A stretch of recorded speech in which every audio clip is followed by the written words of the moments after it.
Alrighty, welcome back to Super Sentai 150. Wow. Who would have thunk basically when I discussed the finale for Dekaranger, it will be episode 50? Who knew? Yes, we're discussing the last two episodes of Dekaranger. So, Dekaranger proceeds to destroy the monster from the previous episode, while Agent Abra, he basically takes over Dekabase with his troops and takes a lot of Dekaranger personnel, Dekabase personnel, and kidnaps Swan. But Swan hits a button that plays a role in the very next episode. And as for Doggy, he's confronted by four individuals he put in prison. And there was one spiky individual who apparently was the inspiration for the spiky versions of Abra's men. I find it interesting. And all four of these people were approved for deletion, they mentioned in the episode. Yeah. I found this to be quite cool, the fact that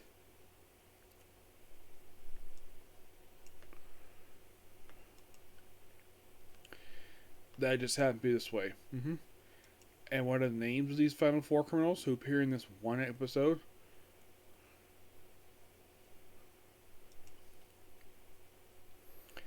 Yeah, in the finale, it's known as Dekabase Seizure Gang. You have Gaman and Augury.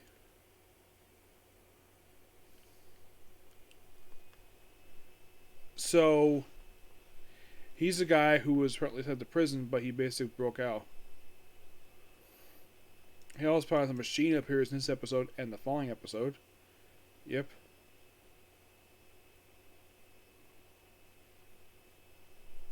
Yeah, and sadly put, basically, this thing basically destroys Deca Robo. Yeah, it destroys it, but it'll come back. Oh, don't worry, it will. As for how it comes back, it just... Well, it's sad to see the main Robo get destroyed. Yep. The other ones are Gunda Ugla.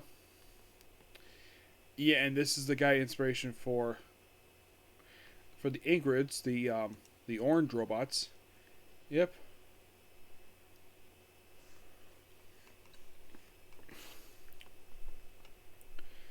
And there two are Dagon Greymaid, who is basically a crab monster. Another person who Jogger put in prison. And the other one is Juggin Sila, a female. Yep. Now, of these four, one is destroyed in episode 49. The other one basically,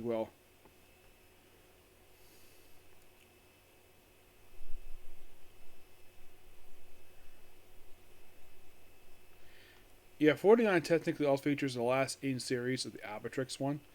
It's an appearances one. It's last of the robots. Yeah. That scene in the series, in these last two episodes, in the Ignorance, they made their final appearance in episode 44. The Bastroids actually appear for these last couple episodes. The Anthroids, I believe these ones are the blue. These are the main ones. And these guys do appear. The Bastroids are the blue head ones.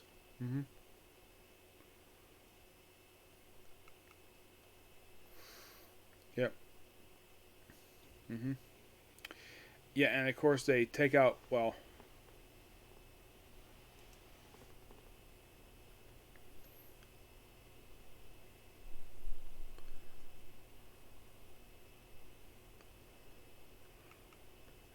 they basically supposedly take out Doggy, but he survives. He loses Sora, but Jazz finds later after the main five Dekarangers breaking Dekabase. And apparently also when I'm thinking Brewing is sent to SP counterparts. When Abra basically took the Megazord, he took the Deca base. Apparently on Doggy Kruger's control panel, apparently there's a button that turns off the transformations where they can't transform. And it's like this from 49 and it basically gets fixed by episode 50. So they figured out a plan to take back Dekabase. Now also, the commander of the Space Police has an army of Space Police force, basically about 50 ships, going to Earth. But they don't know at this point that there's a trap.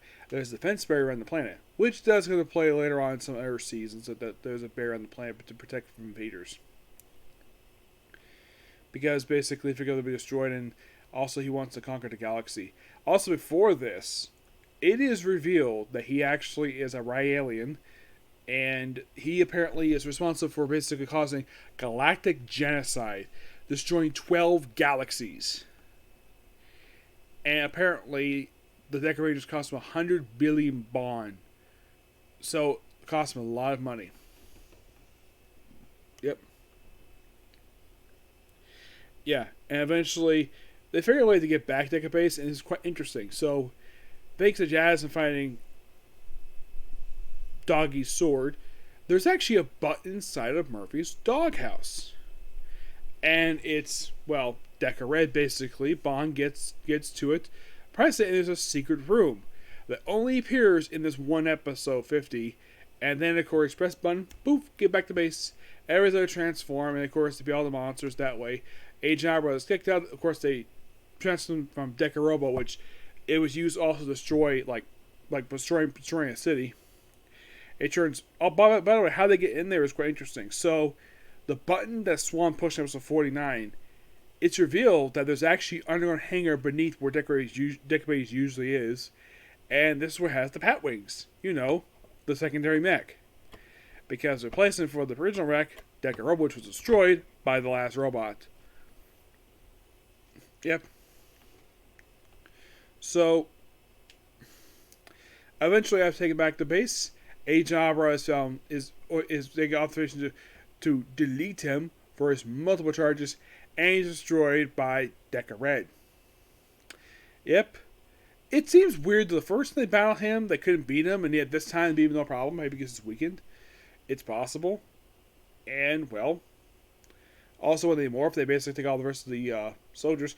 I find it interesting, though, the fact they all beat the villains with the swap mode. I found that to be interesting. Maybe you go back to basics, per se, and then as soon as Ajabra is defeated, and of course, everybody transforms one more time, including Swan, and then everybody gets sort of a change. So, Taka gets officially transferred from Earth, he's basically no longer Triple S. He has a silver badge now instead of golden badge, because he transfer Earth now, fully, and he takes over as Umiko's partner. What happens to Bond? Becomes part of basically Fire Squad, where he gets a brand new attire with a vest, and he's on an alien planet. And apparently Fire Squad at this point is only made about, well, the guy who was first Earth Deca Red, and also like Bond and like three individuals we don't really name. I found this quite interesting. That's an introduction. You probably think, oh, is this an introduction to a new team? Nope, they don't play again until the team up in Magiranger. And then, of course, basically at the end, that's when we have basically, at the end of episode 50, after the credits, we have a pass the torch moment. Where Bond is passing the torch to, well,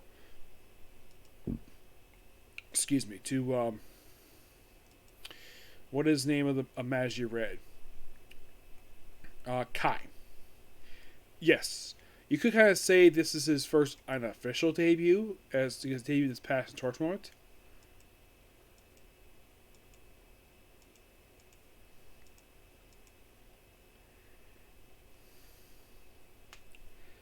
Yeah, this is the first unofficial appearance of him, per se.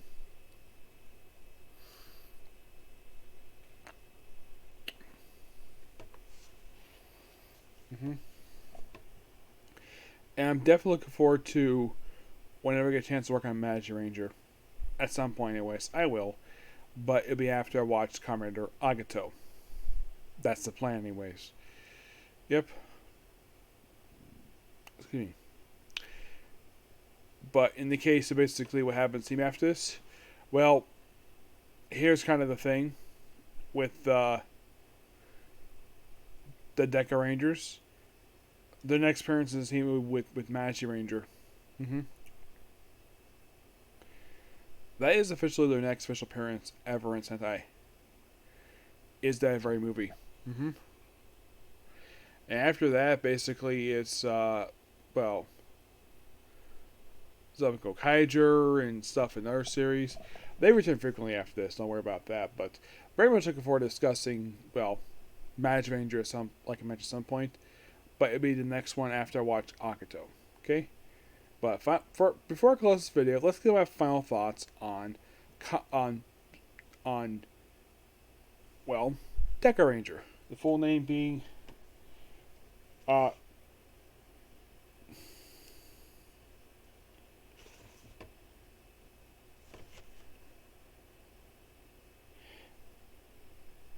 Tokusou uh Tokusou Sentai Dekaranger, otherwise translated as Special Police Dekaranger. An overall really damn good series. I really enjoyed this one. Yep. There's been like a couple bad episodes that had it, but a lot of it really good. I enjoy special effects, and it lives the hype. Basically, I heard some people say this was really good, so put it up on the list, and now I got it done. Yep, officially got this done. There is, however, going to be some more interesting things that will take range in the future. Yeah, this one will be covering a lot, basically, the follow-ups to this one. But yeah, so that's pretty much it for review. Please be sure to like, comment, subscribe, turn notifications, and do hit the like button. Tomorrow, it's a return of the comedy reviews, along with 4 anime. And I will cover this up tomorrow, okay? Let's do it. Bye.